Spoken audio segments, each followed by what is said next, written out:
Fellas, we're just at UFC 314, card of the year, and obviously with that, there are some fights to make, so I'm going to be matchmaking every single prelim winner and every single fighter that won or lost on the main card. I've got the timestamps on screen.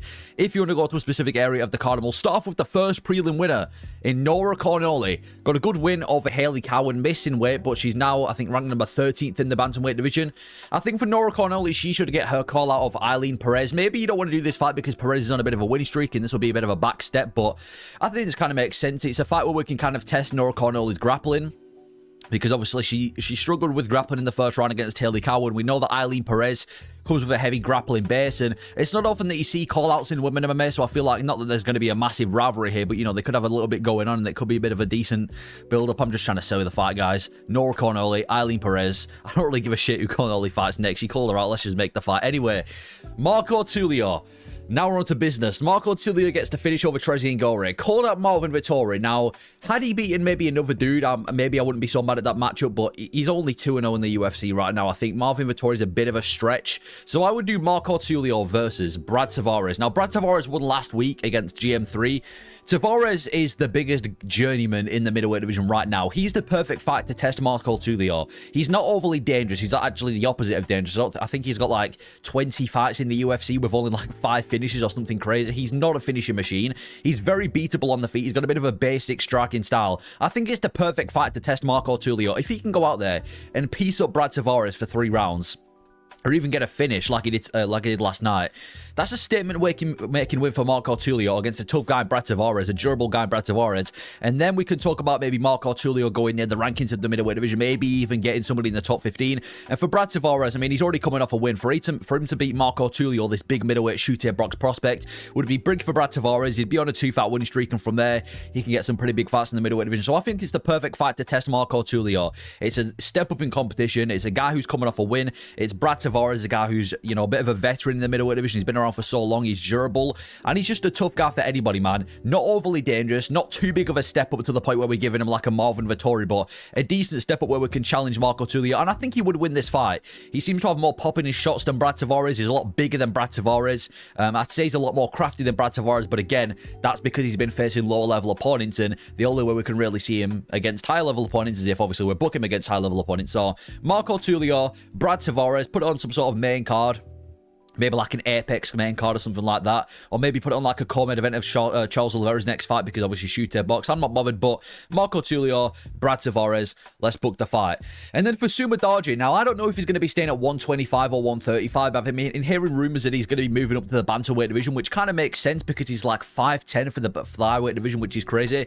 Good win over Mitch Raposo, a bit of an uneventful fight. I would do him versus Felipe De Santos. Now, I'm not entirely sure if Felipe De Santos is still with the UFC, because he obviously fought at UFC in London and lost to Lonnie Kavanagh, but he started posting on Instagram saying stuff like, it's been a great, he's saying something like, I'm so thankful for the UFC. He didn't really say that he's been cut from the UFC, but he kind of hinted towards it. So I'm not even sure if he's still in the UFC, but if he is, I would make this fight. I think it makes sense for Sumadaji. He's been losing a lot of his fights. Gets a good win against a low-level fighter in Mitch Raposo. This is a good step up in competition. Felipe De Santos, even though, again, he's not like a top 15, probably not even a top 20 flyweight right now, he's still a good striker. Again, another shooter box guy, pretty quick on the feet. I think it'll be a good striking matchup. Neither of them have to worry about grappling, which seems to be their biggest flaws. I think it'll be a pure striking matchup in the flyweight division.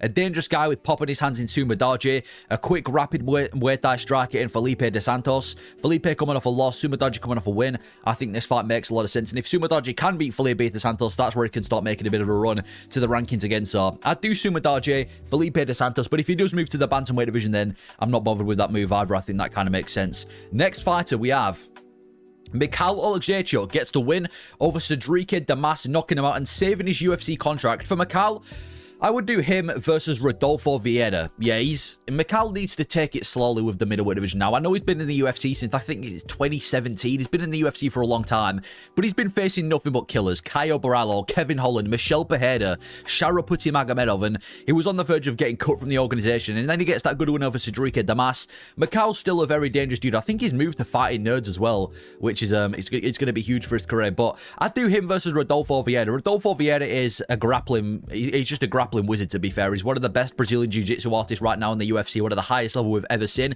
but he is a bit beatable. He just got beaten by, I forgot his name, that big American dude with a beard. I forgot his name, but he just got beaten a couple of weeks back.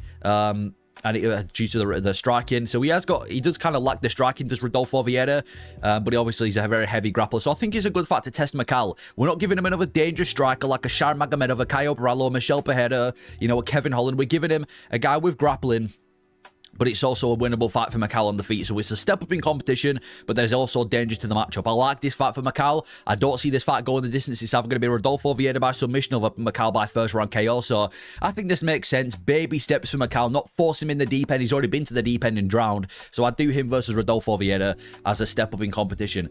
And then for Julian Erosa, Juicy J gets the win over 55-year-old decrepit Darren Elkins, who looked awful out there. I would do Julian Erosa versus Andre Fili. I think this is a pretty obvious fight to make. Andre Fili is kind of in that same category of Julian Erosa. One of these kind of win-loss fighters, unranked in the featherweight division, been around the UFC for over a decade now, picks up a win every now and then, loses every now and then. They're both in that very similar style. They're both for stand-up guys as well. I think this makes a lot of sense. Andre Fili has lost the vast majority of his recent fights. He just got submitted by Melquizel Costa at UFC, was it UFC Seattle, I think he got submitted by. And Julian Erosa's now on a 3-fight finishing streak, so I think this makes sense. Andre Fili, much more dangerous guy, much bigger test than obviously Darren Elkins, and it's also another veteran for Julian Erosa. So I think this fight just makes sense. Step up for Julian Erosa, step down for Andre Fili. Two veterans, two stand-up guys. Put it on some sort of Apex main card or some fight night prelim if it's a good fight night. Julian Erosa, Andre Fili, decent stand-up fight between two veterans. I think it makes sense. Then we've got Chase Hooper. He's just been facing nothing but old guys recently. Clay Guida, Jim Miller. He's on a 5-fight winning streak now, though. Usually, if you're on a 5-fight winning streak in the lightweight division, we start talking about you potentially coming near to the rankings. And for Chase Hooper, he called out Fares Ziam. I think Fares Ziam deserves somebody in the top 15. He called out Tom Nolan. I actually think Tom Nolan's a bit of a step down for Chase Hooper. I don't like that matchup. I think for Chase Hooper, we need to give him a step up. Again, I'm not going to rush him because he's only 26 years old. But I think Chase Hooper versus Matt Frevola is the perfect fight to make. Matt Frevola, his last 2 fights, he's been brutally knocked out. He got brutally knocked out by Benoit Saint-Denis in 2023. Takes a year off, comes back against Fares Ziam and gets brutally knocked out by Fares Ziam too. But he's still a very dangerous dude and would be the most dangerous guy that Chase Hooper has had to face yet, because Matt Frevola's grappling, it's not amazing, but it's not awful. I can see Chase Hooper having a lot of success with the grappling, but he has got crazy pop in his hands. You can kind of afford at this stage to make mistakes on the feet against the likes of Borshev, against the likes of Clay Guida, against the likes of Jim Miller. You can't afford to make mistakes on the feet with Matt Frevola. I think this would be a test for Chase Hooper. The toughest test yet for him. A guy that's got crazy pop in his hands, a dog with underrated, well, not underrated grappling, but decent grappling. If Chase Hooper can get past Matt Frevola, we're talking about potentially a fight in the top 15 or a fight really close to the top 15 for Chase Hooper. So I'm not rushing him. I'm not putting him against the killers. I'm not giving him anybody in the top 15. I'm not giving him a Yoel Alvarez, but I'm getting him closer to the rankings in a matchup that's, increasingly more dangerous, increasingly more difficult, where we can still kind of see Chase Hooper showcase his grappling. So Chase Hooper, Matt Frevola would be the fight I make. And for Matt Frevola, considering he's been knocked out cold in his last 2, he doesn't have to worry about getting knocked out cold by Chase Hooper. Chase Hooper's got zero threat whatsoever on the feet, so it's kind of favourable for Matt Frevola as well. Hooper, Frevola, book that shit. Werner Jandiroba, I think there's only one fight that you can really make for her next, and it is going to be Zhang Weili. Now, I don't mind if Zhang Weili ends up going up and facing the winner of Shevchenko and Fiora, because at this point, she has pretty much cleared out the strawweight division, apart from Werner Jandiroba. Werner Jandiroba is like the final hurdle now for Zhang Weili. She's in the top 5. She's on a 5-fight winning streak. She's a heavy grappler, just like Zhang Weili. Heavy submission artist, a lot more dangerous on the ground as well than Tatiana Suarez.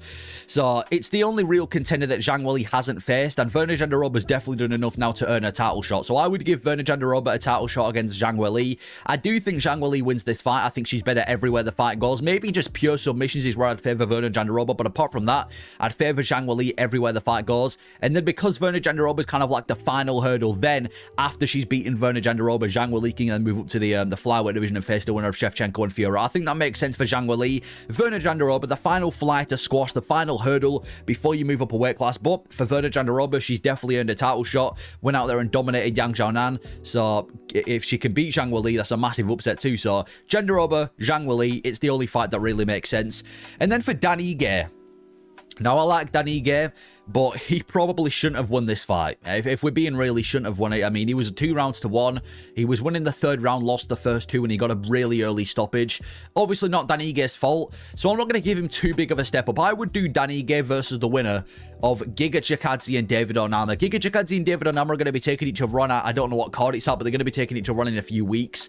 I think it's actually the next card we've got in Kansas City. They're going to be taking each other on, and I think the winner of that fight should take on Dan Ige. If Giga Chikadze can beat David Onama, he's just beating an up-and-coming guy, and he would be a bit of a win-loss fighter then in the featherweight division, bit of a kind of gatekeeper to the top 10, which I think Dan Ige versus Giga Chikadze could be a really good fight. Heavy kickboxer versus boxer matchup. You can't complain. And for David Onama, if he can get past Giga Chikadze, he's just got his biggest win yet. Him versus Dan Ige could be a good fight too, so I would do Dan Ige versus the winner of Giga Chikadze and David Onama. Not too big of a step up, not giving Dan Ige anybody in the top 10 because respectfully he doesn't deserve it, but it's still a bit of a step up from Sean Woodson because he technically did win the fight, and it's also, you know, a tough matchup for Dan Ige. So I do Ige versus the winner of Chikadze and David Onama. Then for the main card opening, Nikita Krylov comes back after 2 years out the sport on a 3-fight winning streak and gets knocked out in the first round by Dominic Reyes. Sorry, Nikita Krylov, I was cheering the whole time, as everybody was.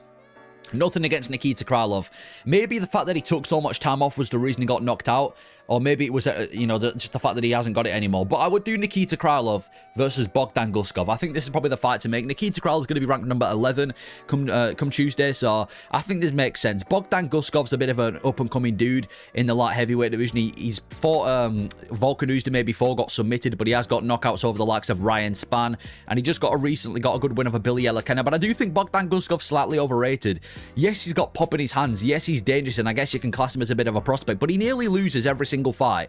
Submitted by Volkan Oezdemir, Ryan Spann was beating him before he got caught. Even his last fight against a short notice debutant from the regional scene in Billy Elakena. Billy Elakena was beating Bogdan Guskov dominantly in that first round, so I think this is a very, very winnable fight for Nikita Krylov against an up-and-coming guy where he can kind of shut down Bogdan Guskov, prove that he wasn't worthy, get back in the winning column, and then fight somebody in the top 10 for Nikita Krylov. I think it makes a lot of sense from that perspective. It's a very winnable fight for Nikita, but for Bogdan Guskov as well, if he can go out there and beat Nikita Krylov, he's definitely beating his best ranked win yet. We're talking about somebody in the top 10 next for Bogdan Guskov, and even though you can say he looks bad, if he's getting the wins, he's getting the wins. So Krylov, Guskov, the fight I would make next in the light heavyweight division to build Bogdan Guskov, considering that Nikita Krylov is coming off a loss. And then for Dominic Reyes, never thought I'd say this. The dude's one fight away from a top 15, one fight away from a title shot in the light heavyweight division. There's a few fights you can do for Dominic Reyes. I would personally do Dominic Reyes versus the winner of Jamal Hill and Khalil Roundtree. They're going to be taking each other on at UFC. UFC. I don't know. They've been rescheduled to a different fight now. I forgot which one it is, but they're not going to be fighting at Kansas City. They're going to be taking each other on later on this year, and I would do the winner of that fight against Dominic Reyes. You could do Jan Blachowicz, but considering that Jan Blachowicz has knocked out Dominic Reyes before, I don't know if Jan Blachowicz would really want to take that matchup. I think the winner of Roundtree and Hill makes complete sense. If Khalil Roundtree can go out there and beat Jamal Hill, he's going to be in a very similar position to Dominic Reyes. One fight away from a title shot, and imagine the striking matchup between the two of them as well. And if Jamal Hill can beat Khalil Roundtree, he's back in the title picture and he can face a former champion, a guy that's beaten John Jones before, another heavy-handed striker in Dominic Reyes. I think regardless of who wins that fight, the circumstances remains the same for Dominic Reyes. One win and then a title shot against the top light heavyweight, and it just would be a banger. Reyes Roundtree, Reyes Hill, no matter what fight it is, I think it'd be a complete banger. So I would do Dominic Reyes against the winner of Jamal Hill and Khalil Roundtree. Do it late 2025 in December for the last pay-per-view of the year. Dominic Reyes, winner of Hill Roundtree. If he can win that fight, give him a title shot in the light heavyweight division. I wouldn't want to do him versus Rakic because Rakic just lost the vast majority of his recent fights, and I don't think beating Rakic earns you a title fight. So Reyes versus the Hill and Roundtree, I would do next. Then we've got Bryce Mitchell. Yeah, unfortunately for Bryce Mitchell, gets dominated by Gene Silva. Beaten in the stand-up, beaten in the grappling, beaten in the mental department. Bryce Mitchell was beaten everywhere the fight went. He's going to have to fight outside the rankings now because his last win was, I mean, it hasn't even aged that well. His last win was Dan Ige. Oh, no, it was Kron Gracie, but Kron Gracie's awful. And before that, it was Dan Ige. He's going to have to fight outside the rankings now, he's Bryce Mitchell. And I think the best fight could be Shepe Mariscal. I think Shepe Mariscal has to be the most underrated, under-the-radar dude in the featherweight division. I think he's on like a 5-fight winning streak. He's not out there and getting these crazy finishes, but he's almost almost like a third Diaz, brother. The guy goes out there, and every single time he just puts on an absolute war. He goes out there and has an absolute scrap, walking forward with his pressure boxing, beating the crap out of people with his boxing. He's legit in the featherweight division, and I think he's done more than enough to earn somebody in the top 15. And considering that Bryce Mitchell just come off a bad loss to Gene Silver, I think this makes sense. Bryce Mitchell gets to face another striker, a guy who can kind of test the grappling of Chepe Mariscal, but it's not like an absolute killer like Gene Silver, so he doesn't have to worry about his chin. And for Chepe Mariscal, if he can go out there and beat Bryce Mitchell, he just beat a big name in the featherweight division. He's going to be in the top 15, and I just think it makes sense. Step up for Chepe Mariscal, step down for Bryce Mitchell. That's the fight I would book. And then for Gene Silver, there's so many fights in the featherweight division to make, considering the amount of featherweight fights that were on this card. But for Gene Silver, I would do him versus Arnold Allen. This is the fight I would do next for Gene Silver. I think anybody in the top 3, or maybe even you can argue the top 5, would be a bit big of a step up for Gene Silver, considering he just beat Bryce Mitchell. But he definitely has to beat fight a legit name in the featherweight division. Now, I'm a big fan of Arnold Allen, representing the UK, likable dude. So I kind of hope this fight doesn't get made for the sake of Allen's health. I don't want him to see him get pieced up and battered by Gene Silver, but I think this will be an absolute banger. Gene Silver, this fighting nerds prodigy who's going out there and destroying everybody. Arnold Allen, a scrapper who's fought the best of the best in the featherweight division. This would be such a good fight. It's a big step up for Gene Silver against Arnold Allen, who's coming off a win over Giga Chikadze.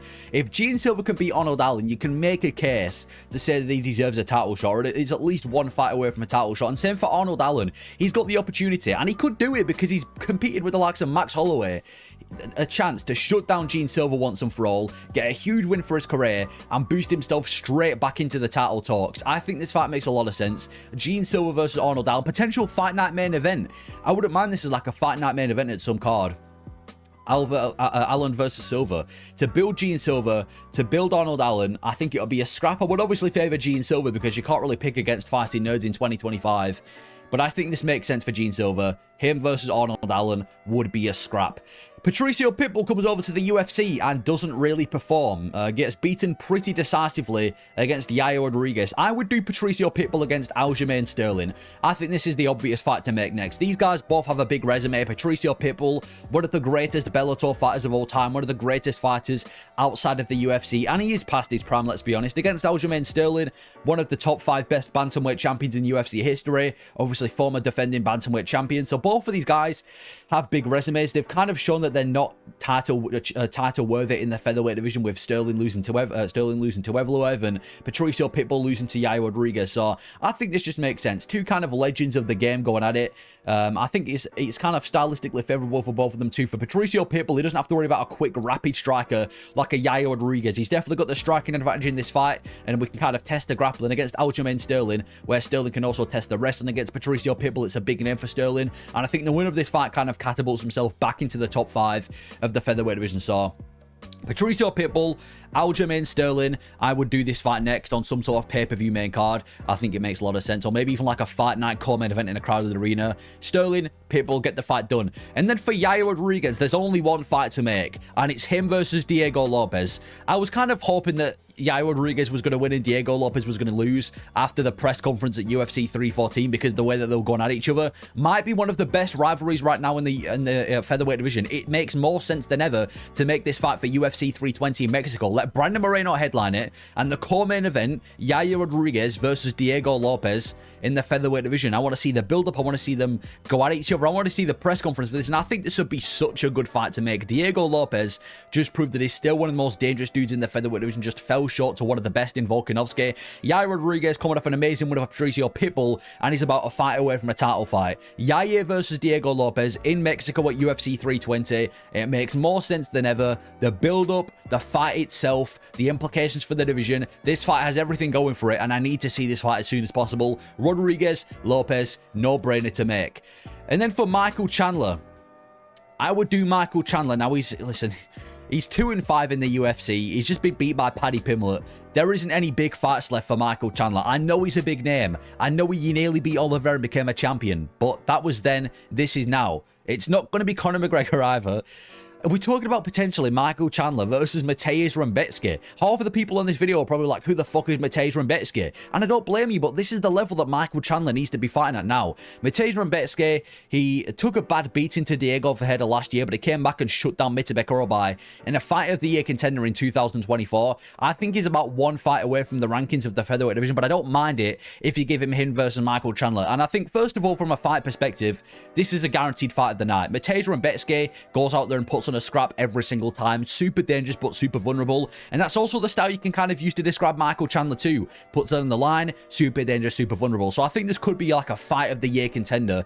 And it also has implications for the division. Michael Chandler needs to prove that he's still UFC worthy. If he can beat Mateusz Rebecki, okay, it shows us that Michael Chandler's still kind of top 15 worthy. He's still got it in him. He's not completely washed. But if Mateusz Rebecki can beat Michael Chandler, that's where Michael Chandler needs to retire as soon as possible. And Mateusz Rebecki just beat a big name to catapult himself into the top 15 of the lightweight division. So Michael Chandler versus Mateusz Rebecki is the fight I would make next. I think it'd be a good fight. It's a fight where we can kind of test Michael Chandler at this moment in his career. And if he doesn't want to face Mateusz Rebecki, I think retirement could also be a valid option for Michael Chandler. But for Paddy Pimblett, holy shit, I never thought I'd be saying this, but Paddy Pimblett versus Charles Oliveira needs to be made in the lightweight division. Yeah, this is the fight that should be made next. I think out of Oliveira, Sarukian, Poirier, and Gaethje, I think Arman Sarukian's the most dangerous fight for Paddy Pimblett. So from a PR perspective, I wouldn't take that fight. I think Justin Gaethje's the easiest fight for Paddy Pimblett, but I think Michael Chandler, I think Charles Oliveira is the biggest fight for Paddy Pimblett. He seems to have his eye on Charles Oliveira. He's been calling him out a few times, and just imagine this fight. Two guys who are massive stars in the lightweight division. Paddy Pimblett's a huge star. Charles Oliveira's a huge star. Two guys with some of the best Brazilian Jiu-Jitsu, or yeah, just some of the best Brazilian Jiu-Jitsu in the lightweight division. Two guys with pop in their hands, pop in their striking. This is a #1 contender fight as well in the lightweight division, where the winner gets to face Makhachev. Co-main event, 5 rounds. Paddy Pimblett versus Charles Oliveira would be a massive fight to make. I think Paddy Pimblett's deserved it now. You beat Michael Chandler, you get put in there with the top 5. I think for Dustin Poirier, I would probably do him against Max Holloway. Dustin Poirier said he wants to retire. I'm not sure he necessarily wants to retire against Paddy Pimblett. Arman Sarukian, I mean, I don't mind him versus Paddy Pimblett, but I think there's better matchups for Pimblett. I think Pimblett versus Oliveira is undoubtedly the fight to make in the lightweight division. Huge fight, fun fight, doesn't go the distance, winner gets a title fight. Paddy Pimblett somehow put himself into the contendership. Anyway, main event, obviously, I already made Diego Lopez against Yair Rodriguez. So for Alexander Volkanovski, there's only one fight, and it is Movsar Evloev. Yeah, Volkanovski versus Evloev is the fight to make. Evloev kind of already earned a title shot, arguably before Diego Lopez as well. He's beat Diego Lopez before. He beat Aljamain Sterling, he beat Arnold Allen. Yes, he's going out there and having these very close fights, and he's never finished anybody in the UFC. But the fact that he's on such a huge winning streak, he's in the top 5. He is the next contender for Alexander Volkanovski, and I think Volkanovski beats him. I mean, Volkanovski's shown interest in this matchup. He's had his eye on Evloev for a long time, and I think he does beat Evloev. What's Evloev going to do? Take him down? Well, listen, I'm not going to use MMA math, but if Islam Makhachev ain't being able to isn't able to dominate Volkanovski with the wrestling, I don't see how a much more inferior, smaller version of Evloev is going to do anything. Volkanovski's got the experience, he's got pop in his hands. Evloev's been having these close fights against lower level fighters in the featherweight division, so I think Volkanovski 50-45 is a very valid scorecard outcome for this fight. I think Volkanovski beats Evloev, but it is Evloev next. He's earned his title shot. There isn't really anybody else. Yair Rodriguez has already had his ass whooped by Volkanovski, and he lost to Ortega last year.